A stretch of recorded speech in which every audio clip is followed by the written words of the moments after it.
Alright, it's about time that I actually wrote a script, so hopefully this will go more smoothly for me trying to explain everything that my Minecraft computer does.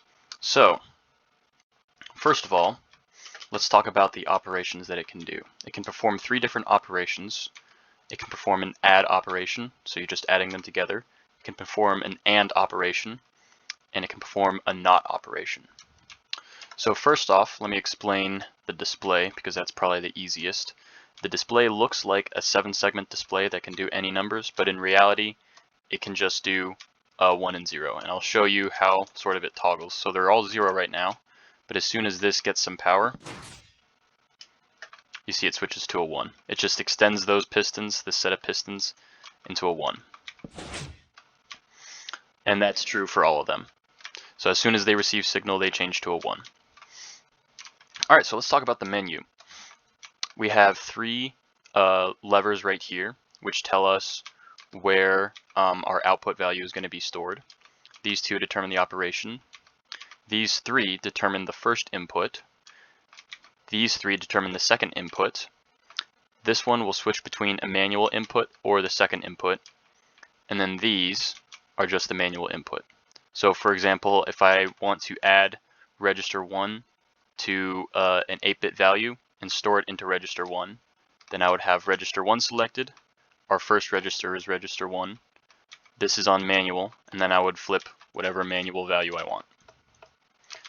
And then this button runs the program, or runs the command. So let me talk about the gates really quick. We have a couple logic gates that I use. I've done these in 2 input, but there's some that I use that have 3 inputs. So this is an AND gate. Basically says that as long as both of these have an input of 1, then our output is 1. So if you see I switch one off, then this switches to a 0. Both of them off is also a 0. This is an OR gate. It basically says that if there is any value that is a 1, then we output a 1. And so both off is a 0, and then everything else is a 1. And then this is the last gate. It's probably the simplest. It's just a NOT. It just flips the signal from a 0 to a 1, or a 1 to a 0. So I use these AND gates. I use 8 of them for all of the register determining stuff. And so I have the inputs to the AND gate. These are the actual AND gates. I have the inputs knotted in certain places to determine which register is used properly.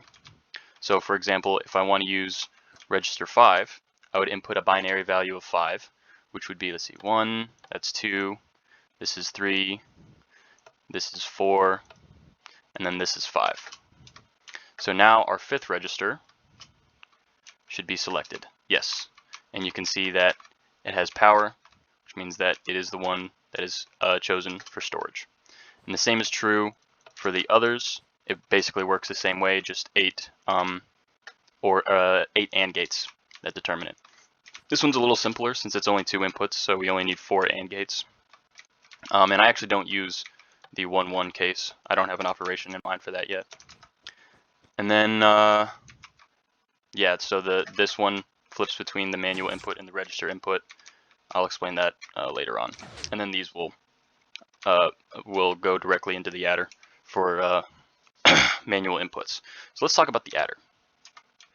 So the adder takes both of the inputs of the values chosen, or the registers chosen, and it puts them into the adder.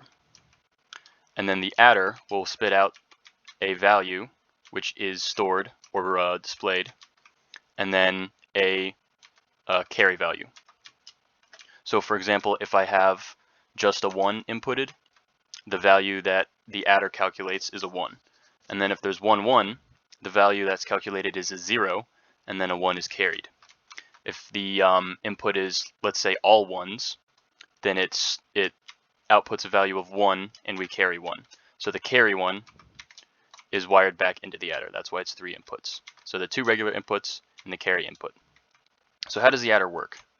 Well, I've got 3 AND gates, or 4 AND gates actually. I don't really want to explain which ones are knotted and how all that works. That would take too much time. But essentially, there's 2 AND gates here and 2 AND gates here that are knotted in certain places.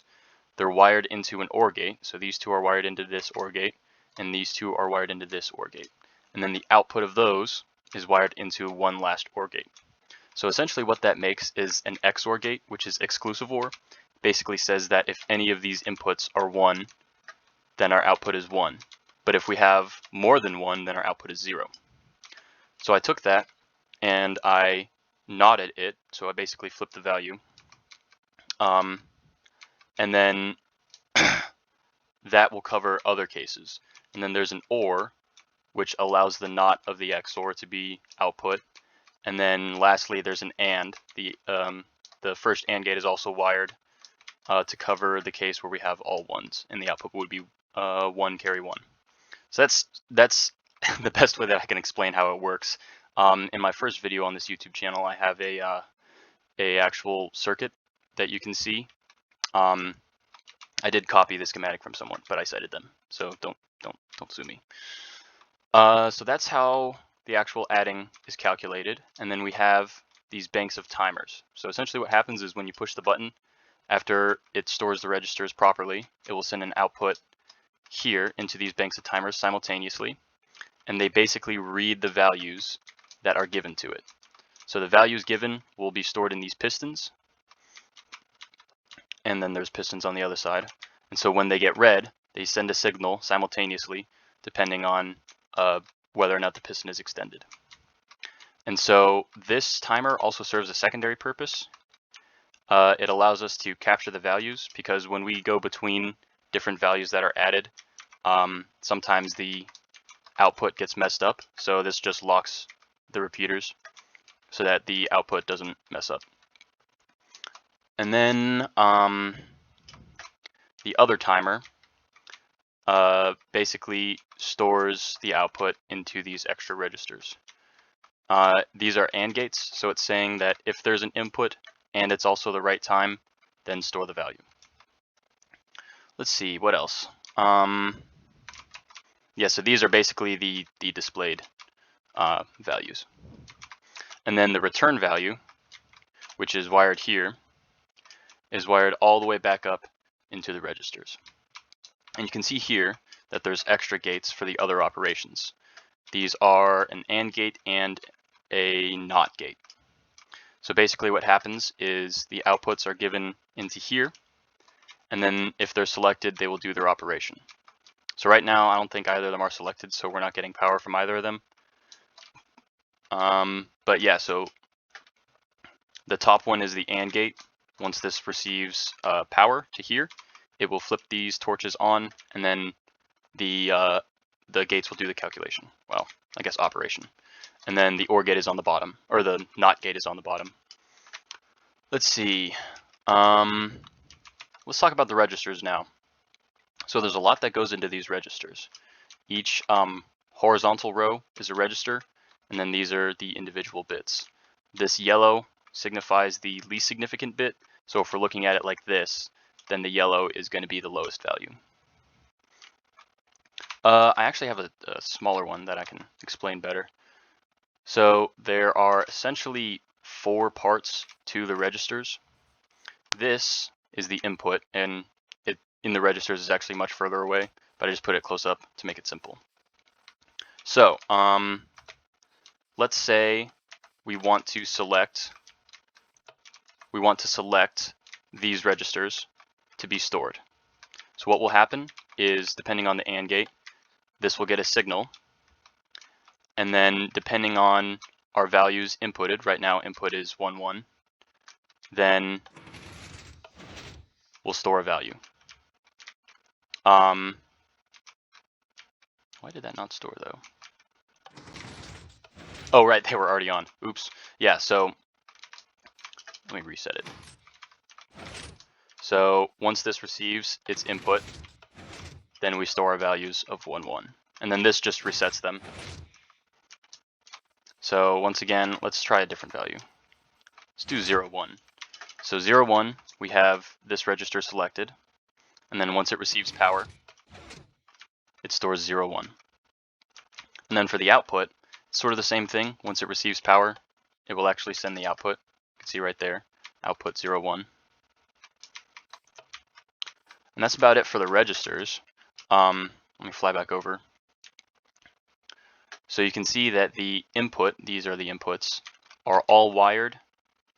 So each register will receive the power, the input value, but only the one that's selected will actually store it.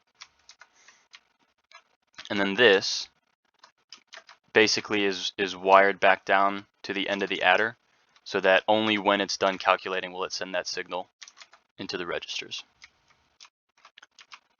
And then on the other side, the outputs, they all are wired into here.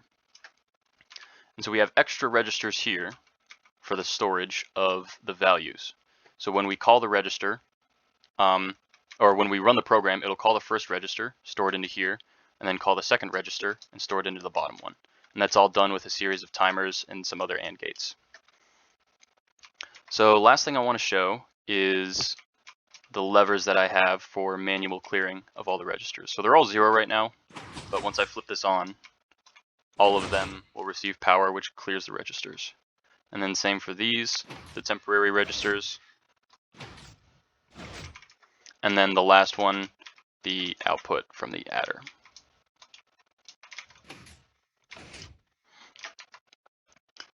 So that's about it. I don't really think I have much else to talk about, but if you have questions, which you probably will, I'm sure there's something that I missed. If you have any questions, just let me know. You can leave a comment if you want. But yeah, that's about it. Thanks for watching.